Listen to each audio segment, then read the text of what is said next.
இது இன்னைக்கு வேஸ்ட் ஆகிடும், இந்த எக்யூப்மெண்ட் வேஸ்ட் ஆகிடும், இந்த இவ்வளோ தூரம் வந்துட்டோம், அதனால் இப்படி ஒரு ஷாட் எடுக்கலாம், தங்கலான் யூஸ் பண்ணலாம் அப்படின்ட்டு. தங்கலானில் வந்து அந்த மாதிரி ஒரு ஷாட் கூட கிடையாது. Newly launched Vivo V40 series now available at Purvika. Visit your nearby Purvika showroom.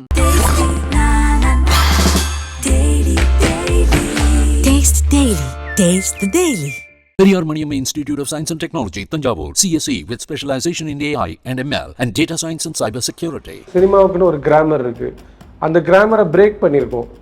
அந்த கிராமரை பிரேக் பண்ணது வந்து மக்கள் வந்து அதை அக்செப்ட் பண்ணாதான் அது சக்ஸஸ். இப்போ என்னோட ப்ரிப்பரேஷன் வந்து ரொம்ப எளிமையானதாக இருக்குது இந்த படத்தை. ஓகே, அதாவது எளிமைன்றது வந்து ஈஸி கிடையாது. இப்போ நான் வந்து ரொம்ப கஷ்டப்பட்டு மலையில் போய் எடுத்தோம் அப்படின்றதுனால அதுக்கு ஒரு ஆங்கிள் வச்சுலாம் நம்ம வந்து இந்த படத்தை வந்து பண்ணலை. ஆஃபீஸில் உட்காந்து இந்த படத்தை வந்து என்னால் இமேஜின் பண்ண முடியல.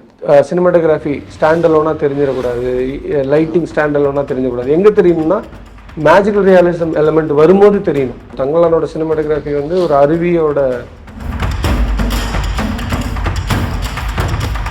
அவர் கஷ்டப்பட்டது மாதிரியே தெரியாது ஸ்பாட்டில், ஆனால் அவ்வளோ கஷ்டப்பட்டிருப்பார். சில டைம்லாம் காமெடி இங்கே இருக்குது இங்கே இருக்குன்னு ஓரளவு பெட் இருக்கும், ஆனால் சில கிரிட்டிக்கலான ஷார்ட்ஸில் வந்து பெட்ஸும் இருக்காது.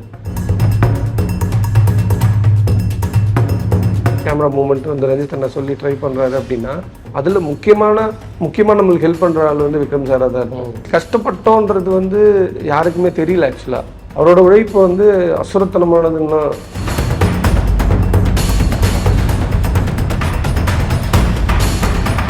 எப்படி இருக்கீங்க? நல்லா இருக்கு. இப்போ ரொம்ப சந்தோஷமாக இருப்பீங்கன்னு நினைக்கிறேன், ஏன்னா முகத்தில் அந்த சந்தோஷம் வந்து தெரியுது. So first of all congratulations. ஏன்னா படம் பார்த்த எங்களுக்குமே பயங்கர சந்தோஷம், ஒர்க் பண்ணவங்களுக்கு நிச்சயமாக அது இருந்திருக்கும்.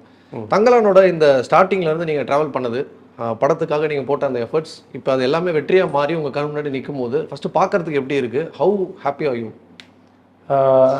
மக்கள் அதை பயங்கரமாக ரிசீவ் பண்ணும்போது ரொம்ப சந்தோஷமாக இருக்குது. ஏன்னா இந்த படம் வந்து நுணுக்கங்கள் சம்மந்தப்பட்ட படம். அதுதான் எங்களோட ப்ரீ ப்ரொடக்ஷனில் வந்து பிரதானமாக இருந்தது. அதுதான், அதாவது அவங்களையும் அதுக்குள்ளே கொண்டு வரணும் அப்படி. இது வந்து படம் ஃபுல்லாக வந்து கிளாப் பண்ணுறாங்களா சிரிக்கிறாங்களா அப்படின்றத தாண்டி அந்த கதைக்குள்ளே படத்துக்குள்ளே அவங்கள இன்வால்வ் பண்ணுன்றது தான் சினிமாட்டோகிராஃபியோட முக்கியமான ஒரு எய்மாக இருந்தது. அது தியேட்டரில் வந்து எதையோ தேடி பார்த்துட்டே இருக்காங்க, ஸ்க்ரீனில் என்னமோ நடக்குது, இது சீரியஸாக சொல்லியிருக்கோம் அப்படின்றது வந்து பயங்கரமாக ஒர்க் அவுட் ஆகிடுச்சு. ஒரு சினிமாவுக்குன்னு ஒரு கிராமர் இருக்குது, அந்த கிராமரை பிரேக் பண்ணியிருக்கோம். அந்த கிராமரை பிரேக் பண்ணது வந்து மக்கள் வந்து அதை அக்செப்ட் பண்ணாதான் அது சக்ஸஸ். அதை வந்து பயங்கரமாக அக்செப்ட் பண்ணி கொண்டாடுறாங்கன்னும் போது ரொம்ப சந்தோஷமாக இருக்குது. அண்ட் நீங்கள் சொன்ன மாதிரி ஒரு இடத்துல கூட வந்துட்டு பயங்கரமான ஒரு விசிலோ இல்லை பெரிய ஒரு ஆர்ப்பாட்டமோ அந்த கூச்சலிடுறதோ இல்லாமல் எல்லாரும் படத்துக்குள்ளே இருந்தாங்கன்னு தான் சொல்லுவோம். ஏன்னா ஒரு சில ஷார்ட்ஸ் இருந்தது கத்துனாங்க விக்ரம் சாருக்காக. பட் நீங்கள் சொன்ன மாதிரி அந்த கிராமர் உடைச்சது ஒரு பாயிண்டாக நான் அதை பார்க்குறேன். ஆடியன்ஸ் வந்து உள்ளே போயிட்டாங்க, அதனால தான் ரொம்ப சைலண்டாக இருந்தாங்கன்னு எடுத்துக்கலாமா சார்? கண்டிப்பாக அதுதான். ஏன்னா ஒவ்வொரு படமும் ஒவ்வொரு ஃபிலிம் லாங்குவேஜை ட்ரை பண்ணும். எல்லா படங்களும் கொண்டாடுறாங்க. எந்த படத்தோட எந்த போர்ஷனில் கொண்டாடணுமோ எந்த போர்ஷனில் சிரிக்கணுமோ அந்த இது ரொம்ப கரெக்டாக பண்ணியிருக்கு தங்கலான். கண்டிப்பாக இன்னொரு விஷயம் வந்து காமனாக எல்லாத்துலேயும் பார்க்க வேண்டியது என்னன்னா, எல்லா ரிவ்யூஸுமே எல்லாருமே சொல்கிறது இன்டர்நேஷனல் ஸ்டாண்டர்ட் அப்படிங்கிற ஒரு வேர்டு வந்து யூஸ் பண்ணியிருக்காங்க. ஸோ இதுக்கு முன்னாடி நம்ம அதுக்கான பல எக்ஸ்பிளேஷன் பார்த்துருக்கோம். இன்டர்நேஷனல் ஸ்டாண்டர்ட்னா ஒரு ஃபாரினில் போய் எடுக்கிறதோ இல்லை ஆக்ஷன் சீக்வன்ஸ் எடுக்கிறதோ கிடையாது, ஒரு மண் சார்ந்த கதையை உண்மையை எடுத்துக்கிட்டு அதுக்கான அந்த ஸ்கிரிப்டுக்கான உண்மையை கொடுக்கறது அப்படின்னு. ஸோ அதை தங்கலான் பண்ணியிருக்கு, அதனால தான் அந்த இன்டர்நேஷனல் ஸ்டாண்டர்ட் வந்திருக்கு. பட் டெக்னிக்கல் வைஸ் நீங்கள் என்னென்னலாம் பண்ணீங்க? இன்டர்நேஷ்னல் ஸ்டாண்டர்ட்னு சொல்லும்போது ஃபஸ்ட்டு பாயிண்ட் வந்து நீங்கள் எந்த ஒரு உலக திரைப்படங்கள் பார்த்தாலும் அதோட எளிமை தான் அது வந்து இன்டர்நேஷ்னல் ஸ்டாண்டர்டாக மாற்றும். இப்போ என்னோட ப்ரிப்பரேஷன் வந்து ரொம்ப எளிமையானதாக இருக்குது இந்த படத்தை. ஓகே, அதாவது எளிமைன்றது வந்து ஈஸி கிடையாது. எளிமைங்கிறது வந்து அதோட ஹார்ட் ஒர்க்கு எல்லாமே பயங்கரமாக இருந்தாலும் அதோட அவுட்புட் வந்து ஈஸியாக இருக்கணும், ஈஸி டு அட்ரஸாக இருக்கணும். இப்போ நான் வந்து ரொம்ப கஷ்டப்பட்டு மலையில் போய் எடுத்தோம் அப்படின்றதுனால அதுக்கு ஒரு ஆங்கிள் வச்சுலாம் நம்ம வந்து இந்த படத்தை வந்து பண்ணலை. ஓகே, எந்த வேர்ல்டு மூவிஸ் நீங்கள் எடுத்து பார்த்தாலும் இப்போ அதில் வந்து அவங்க அந்த சப்ஜெக்டை கரெக்டாக புரிய வைக்கிறதுக்கான வேலையை மட்டும்தான் பார்த்துருப்பாங்க. கண்டிப்பாக இப்போ என்கிட்ட வந்து எல்லா எக்யூப்மெண்ட்டும் இருக்கிறதுனால நான் வந்து ஒரு எல்லாத்தையுமே ஒரு சீனுக்குள்ளே கொண்டு வரணும்னு நினைக்க மாட்டேன். ஆனால் பொதுவாக ஃபில்ம் மேக்கிங்கில் வந்து அந்த தப்பு நிகழ்கிறதுக்கு நிறைய வாய்ப்பு இருக்குது. இது இன்றைக்கி வேஸ்ட் ஆகிடும், இந்த எக்யூப்மெண்ட் வேஸ்ட் ஆகிடும், இந்த இவ்வளோ தூரம் வந்துட்டோம், அதனால இப்படி ஒரு ஷாட் எடுக்கலாம், தங்கலான் யூஸ் பண்ணலாம் அப்படின்ட்டு. தங்கலானில் வந்து அந்த மாதிரி ஒரு ஷாட் கூட கிடையாது. என்ன தேவையோ ஒரு இயக்குனராக ரஞ்சித்தனனுக்கு இது தேவைன்ற ஒரு புரிதலை வந்து புரிஞ்சுக்கிட்டு விக்ரம் சார் எப்படி நடித்தாரோ அப்படிதான் எல்லா டெக்னீஷியனுமே அவங்கவுங்க வேலையை இதில் பார்த்துருக்கோம். அதுதான் இது வந்து ஒரு வேர்ல்டு ஃபில்மாக மாற்றுதுன்னு நினைக்கிறேன். கண்டிப்பாக இப்போ கேமரா பொறுத்த வரைக்கும் நீங்கள் சொன்ன மாதிரி ஈஸின்னு இல்லை, பட் சிம்பிளாக கொடுத்துருக்கீங்க. ஏன்னா இப்போ எதுவுமே ஒரு பயங்கரமாக வேணுட்டே மெனக்கட்டு நான் தலைக்கீழ் எடுக்கணும் அந்த மாதிரி எடுக்கணும்லாம் பண்ணாமல் அந்த சீனுக்கு அந்த காட்சிக்கு என்ன தேவையோ அதை கொடுத்துருந்தீங்கன்னு தான் சொல்லலாம். ரஞ்சித் சார் உங்களுக்கு கொடுத்த இன்புட்ஸ் எந்த மாதிரி இருந்தது? ஏன்னா நீங்கள் முன்னாடியே அவரோட ஒர்க் பண்ணியிருக்கீங்க. இந்த படத்துக்கு அவர் என்னென்ன மாதிரியான ஃபஸ்ட்டு இன்புட்ஸ் உங்களுக்கு தந்தார், என்னென்ன மாதிரியான விஷயம் வந்து கேட்டார்? இப்போ அவர் வந்து ஃபஸ்ட்டு எடுத்தோடனே இதில் நம்மளுக்கு இது ஒரு வேறு வேர்ல்டுக்கு கதை குறுக்கிறதுக்கு முன்னாடி அவர் சொன்னது என்னென்னா, இது ஒரு மாய உலகம்டா, அதுக்கு நம்ம ப்ரிப்பேர் ஆகணும். இது வந்து இந்த வேர்ல்டை வந்து நம்ம 2-3 வெர்ஷன் ஆஃப் இது இருக்குது, லேண்ட்ஸ்கேப் இருக்குது, நம்ம அதை வந்து நம்ம எப்படி பண்ணுறோம் அப்படின்றதுல வந்து ரொம்ப கவனமாக கையாளணும் அப்படின்னாரு. அதே நேரத்தில் எளிமை தான். அவர் சொன்னது என்னென்னா, நிறைய கட்ஸு, எடிட்டருக்கு வந்து சவால் வந்து கம்மியான கட்ஸ் இருக்கிறது தான். இந்த படத்தில் அதுதான் நிகழ்ந்துருக்கு. ரொம்ப கம்மியான கட்ஸ் தான் இருக்கும். அந்த எடிட்டிங் பேட்டர்ன் வந்து ஃபஸ்ட்டு நாங்கள் லாக் பண்ணோம், எப்படி வந்து அந்த ஷார்ட்டை ஒவ்வொரு சீனை வந்து கன்ஸ்ட்ரக்ட் பண்ணுறது அப்படின்ட்டு. அப்போது அதோட ஃபோக்கல் லென்த்தை டிசைட் பண்ணோம், லென்ஸ் என்ன லென்ஸில் இந்த படம் சொல்லணுன்ட்டு. இந்த மாதிரி ஒவ்வொரு ஸ்டேஜஸ் ஆஃப் ப்ரிப்ரேஷன் வந்து இருந்திருக்கு.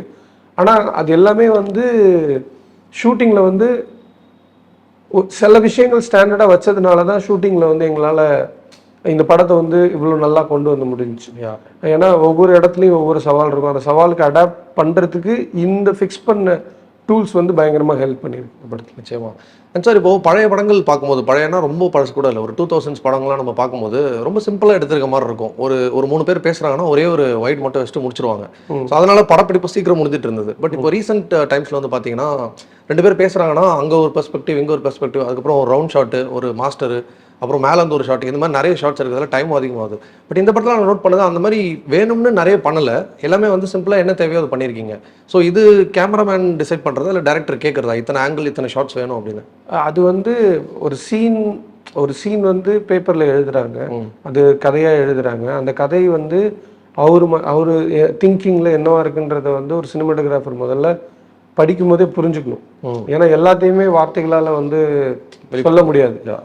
அதே நேரத்தில் ஒரு ஆர்டிஸ்டாக எனக்கும் வந்து இப்போ ஒரு டைரக்டர் வந்து உங்களை கூப்பிட்றாருன்னா உங்களை வேல்யூ பண்ணி தான் கூப்பிடுறாங்க. அப்படின்னும் போது இவரால் அந்த படத்துக்கு என்ன பண்ண முடியும் அப்படின்ற ஒரு ஷேரிங் வந்து டைரக்டர் அண்ட் சினிமாட்டோகிராஃபருக்கு வந்து இருக்கும்.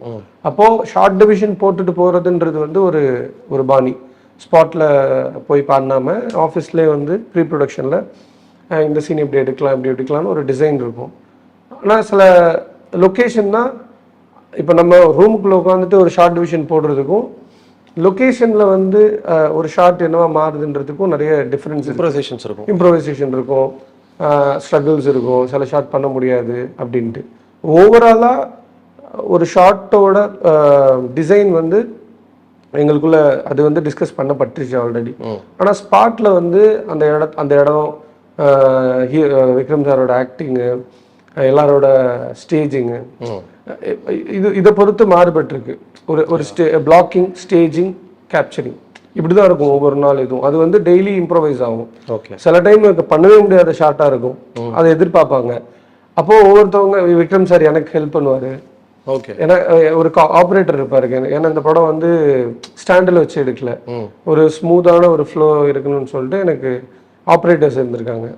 அப்போ அந்த ஆப்ரேட்டர் நான் டாக் பேக்கில் வந்து என்ன பண்ணணுன்றது வந்து சொல்லிக்கிட்டே இருப்பேன். இது வேணும் அப்படின்னு சொல்லிட்டு ஒவ்வொரு ஷார்ட்டுமே அப்படிதான் இம்ப்ரவைஸ் பண்ணி ஒவ்வொரு ஷார்ட்டாக பண்ணியிருக்கோம். இது வந்து ஒரு பூ கட்டுறது மாதிரி சொல்லலாம். ஒவ்வொரு பூ எடுத்து வச்சு அடுத்து பண்ணுவாங்களா, அப்படிதான் பண்ணியிருக்கோம் அந்த படம். அண்டு நிறைய விஷயங்கள் இருக்குது சார். இப்போது நீங்கள் ஓப்பன் ஃபீல்டில் எடுத்திருக்கீங்க, அதுக்கப்புறம் ஒரு கேவ் மாதிரி ஒரு போர்ஷனுக்குள்ளே எடுத்திருக்கீங்க. எதுவும் ரொம்ப சேலஞ்சிங்காக இருந்தது. அண்ட் அங்கெல்லாம் லைட்டிங் எப்படி பண்ணீங்க? லைட்டிங் வந்து இதில் பண்ணவே இல்லை. என்னென்னா டே டைமில் வந்து லைட்ஸ் யூஸ் பண்ணல நான். நாட் ஈவன் ஒன் லைட் டே டைமில். ஓகே. ஏன்னா நாங்கள் கேஜிஎஃப்ல ஷூட் பண்ணோம். அங்கே வந்து கிடைக்கிற ப்ரீ ப்ரொடக்ஷன்லேயே தெரிஞ்சிச்சு, ரெக்கி போகும்போது தெரிஞ்சிச்சு, அங்கே கிடைக்கிற லைட் ரொம்ப ஃப்ரெஷ்ஷாக இருந்தது. அதனால இந்த படம் வந்து லைட் வச்சு ஆக்டர்ஸை வந்து பிளேஸ் பண்ணி அவங்களுக்கு லைட் வச்சு எடுத்துருக்கணும்னா அந்த படம் எடுத்து முடிக்கிறதுக்கான வாய்ப்பே கிடையாது. ஏன்னா அதுக்கான டைம் அந்த முதல்ல ஏஸ்தட்டிக்கலாக அது தேவைப்படலை. இருந்தாலும் ப்ரொடக்ஷன் வைஸ் வந்து ஒவ்வொரு ஷாட்டும் லைட் பண்ணி அப்படி பண்ண முடியாது. ஓகே. ஸோ அதுதான் அந்த படத்துக்கு மேஜராக ஒர்க் அவுட் ஆயிருக்கு, இந்த ஒரு ரஸ்டிக் ஃபீலு.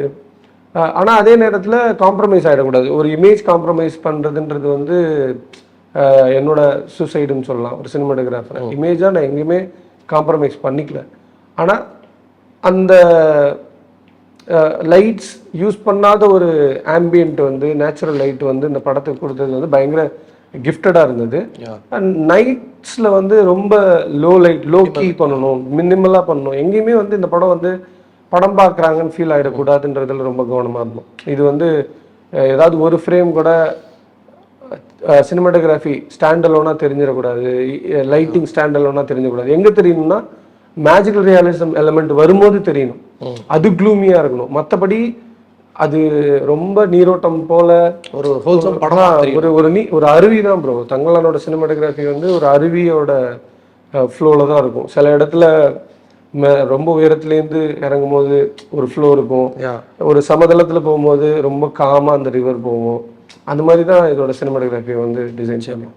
சார் நீங்கள் சொன்ன மாதிரி நீங்கள் உங்கள் ஃபில்மோகிராஃபி ஃபுல்லாக இப்போ லிஸ்ட் அவுட் பண்ணீங்க. அது எல்லா படமும் பார்க்கும்போது கலர் வந்து ஒரு மேஜர் ரோல் ப்ளே பண்ணியிருக்குன்னு சொல்லணும். இப்போ கபாலி ஆகட்டும், அந்த மலேசியன் ஒரு ஃப்ளேவர் ஒன்று கொடுத்துருப்பாங்க. காலால் வந்து அந்த பிளாக் அண்ட் ஒயிட் ஒரு ப்ளே பண்ணியிருக்கும். இங்கே வந்து கலரே கிடையாது, அதுதான் பெஸ்ட் கலர்னு சொல்லலாம். எப்படி மியூசிக்கே இல்லாததான் பெஸ்ட் மியூசிக்கோ. ஸோ இந்த படம் நீங்கள் பண்ணுறீங்கன்னு சொல்லி உங்ககிட்ட கொடுக்கும்போது நீங்கள் உங்கள் மனசுக்குள்ளே சொல்லிக்கிட்ட விஷயங்கள் என்னென்னலாம் எக்ஸிக்யூட் பண்ணணும்னு நீங்கள் நினச்சிங்க ஆஸ் கிரியேட்டரா? ஆஃபீஸில் உட்காந்து இந்த படத்தை வந்து என்னால் இமேஜின் பண்ண முடியல.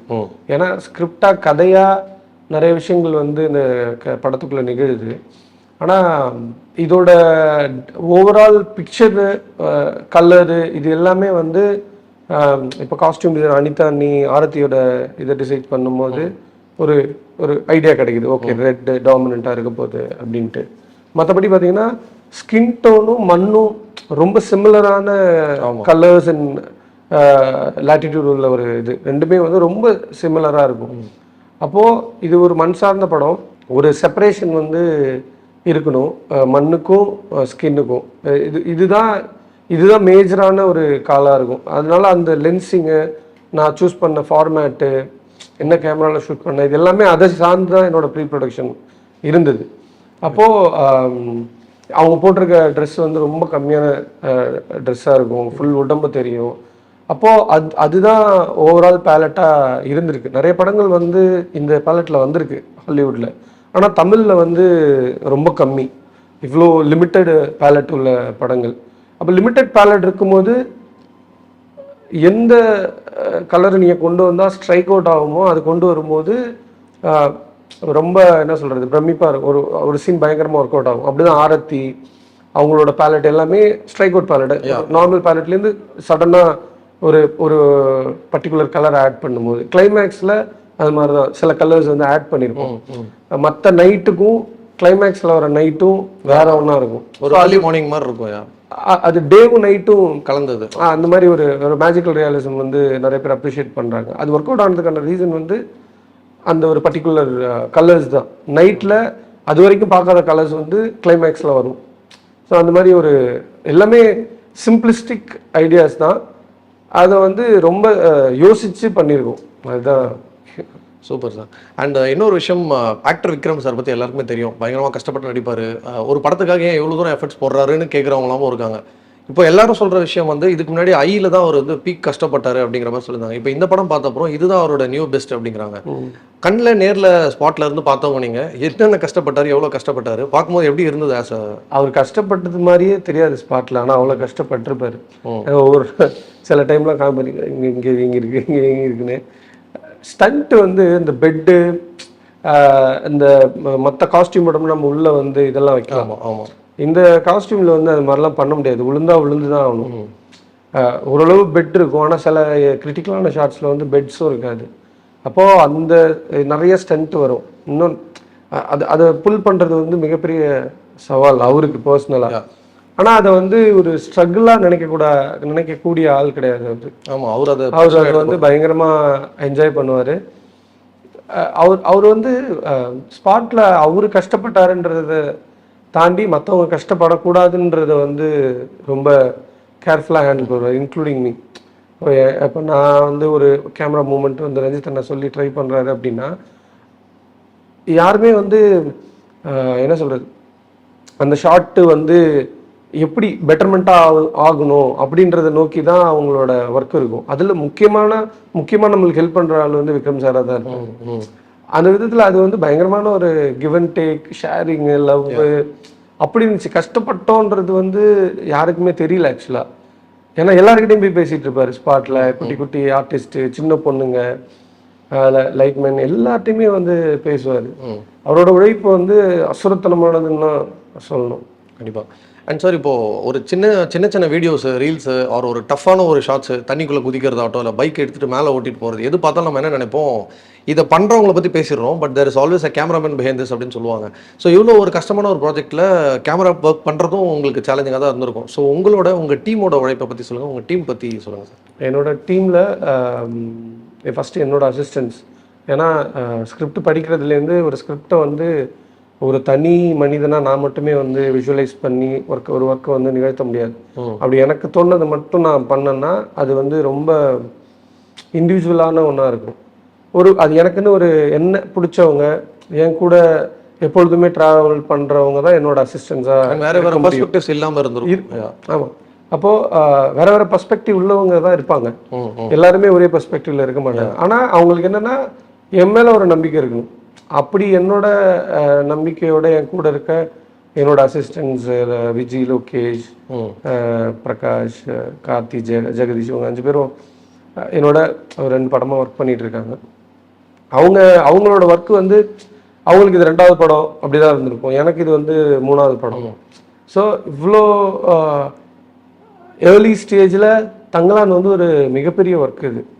இப்போ அதுக்கு வந்து ரொம்ப பேக் போனாக இருந்திருக்காங்க, மோரல் சப்போர்ட் பண்ணியிருக்காங்க என்ன. ஏன்னா இது ரொம்ப ஈஸியான ஷூட்டெல்லாம் கிடையாது, சில டைம் ரொம்ப ப்ரெஷராக இருக்கும். So thank you once again for your time. And திருப்பியும் ஒரு தடவை ஒரு மிகப்பெரிய கங்க்ராச்சுலேஷன்ஸ். ஏன்னா படம் வந்து மிகப்பெரிய வெற்றி அடைஞ்சிருக்கு. அண்ட் எல்லாரும் from the bottom of the heart வந்து படத்தை வாழ்த்துறாங்க. So more and more success to you. Thank you so much. Newly launched Vivo V40 series now available at Purvika. Visit your nearby Purvika showroom. Taste Daily. Taste the Daily. Periyar Maniamma Institute of Science and Technology, Tanjavur, CSE with specialization in AI and ML and data science and cyber security.